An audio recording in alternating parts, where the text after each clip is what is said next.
It was definitely a nice movie to end on. I mean, for doing an 8 month, what was it? We were in Baton Rouge for 8 months. To have Bill not go completely crazy with us and stay good-natured and good-humored about it. It was definitely a nice ending.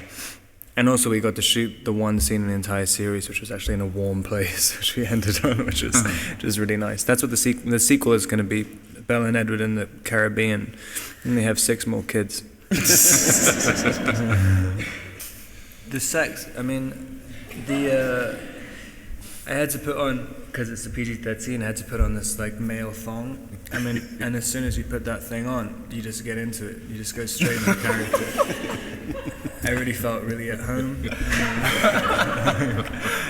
And it just kind of drove me a little bit crazy. And then Bill, I just said to Bill, like, just keep rolling.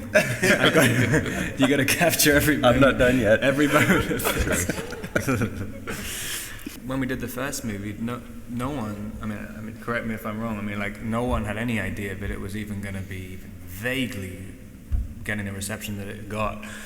I think at the 2008 Comic-Con in San Diego, it suddenly became apparent. But I mean, even then, it seemed like, maybe these are the only 6,000 fans of Twilight in the world, and maybe these ones are crazy, but it just got bigger and bigger and bigger. It was very strange to see, especially when you add the sort of oversized pregnant belly to it, because I think it was like twice the size of a normal pregnancy. I guess it was like having triplets or something. And Kristen's so tiny anyway, seeing that it is kind of a disturbing sight. And also the clothes that she was in, she was wearing these kind of like lank, like everything was just, she just constantly looked terrible. And it's kind of, it was kind of depressing coming into work every day. So. the part where I'm a vampire was actually really funny to shoot. But it was very strange as well. And also the way that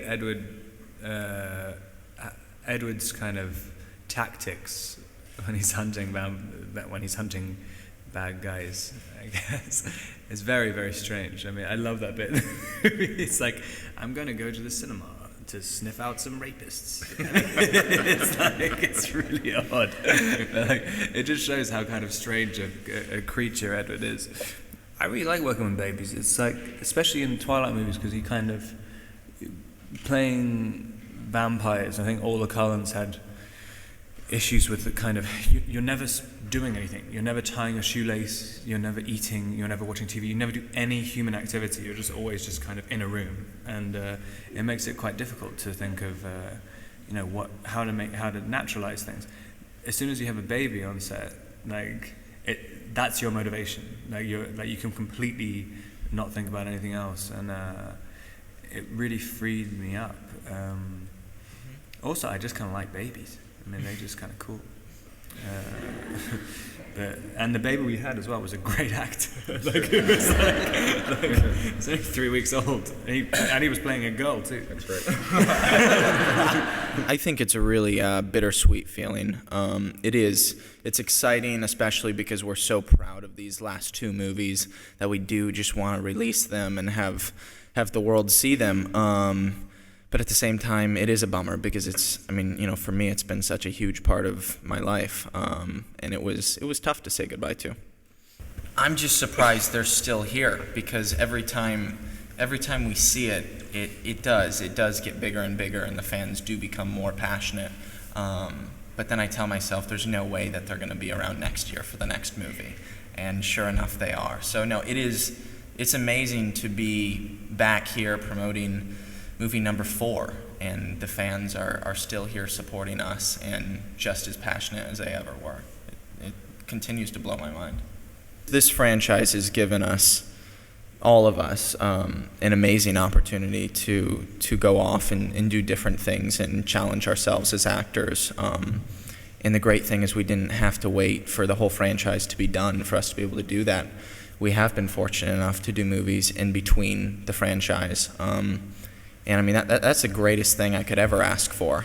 So it is. I mean, my goal is to continue to challenge myself to a wide variety of roles. And I couldn't be more thankful for this franchise and everybody involved, because I wouldn't have that opportunity if it wasn't for this.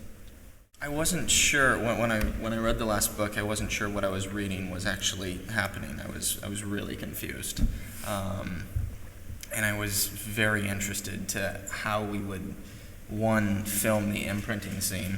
I was quite nervous about it actually, and it required a lot of conversations with Stephanie Meyer, the author of the books, who we were fortunate enough to have on set for these last two movies. A lot of conversations with Bill. And he shot it in such an amazing way where I think it was just done perfectly. I mean, I had to get it out of my mind that it's anything creepy or romantic at first. And once that was out of my mind, I was fine. But then it became, what does imprinting look like visually? What, I don't know. That was the number one thing I was confused about. So I was worried about that scene, and especially because it's such a big moment in the books. But I loved the way Bill did it. There was a lot of creative ideas that I think tied it together nicely. No, what I loved about this movie for Jacob is I really hadn't spent much time with the Cullens before. I was always with the Wolfpack, and don't get me wrong, I mean, we have a lot of fun on set.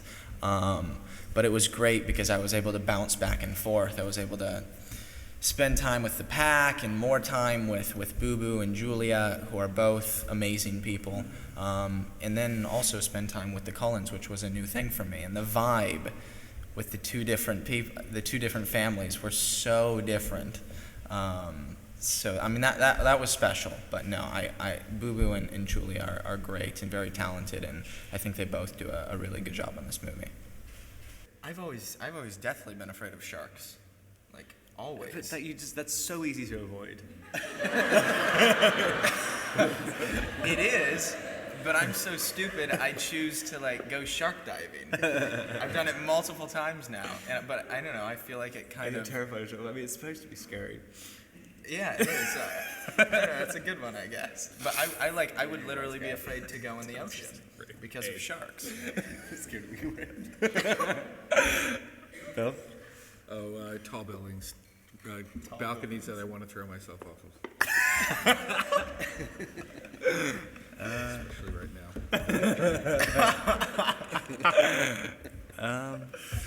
Yeah, I don't know. I mean, I just kind of...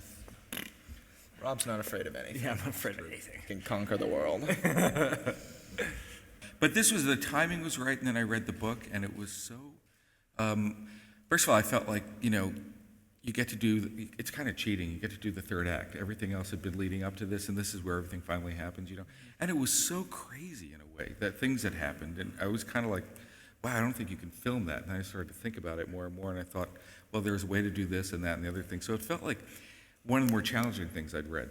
It does end at a part where you really complete the first story. It is its own movie, but it sort of leaves you wondering, God, what's going to happen next? But yeah, it had to be two movies. I think, Wick will talk about their discussions before I even got there, but certainly for me, I've been putting together movie 2 now and trying to get it under 2 hours. There's a lot that happens here again, and it would have been just way too rushed to try to cram that all into one movie. Birdscene is, as you know, if you've read the book, it's just incredibly intense and very graphic. And I decided early on the way to tell it was we sort of just created one rule. We would only see what Bella could see. Bella's lying there. She's been drugged. She is in and out of consciousness. We cover all the events in the book, and we hear everything that happens in the book, but we see only glimpses of it. And I actually think that sometimes can make things more powerful because your imagination's filling in the blanks.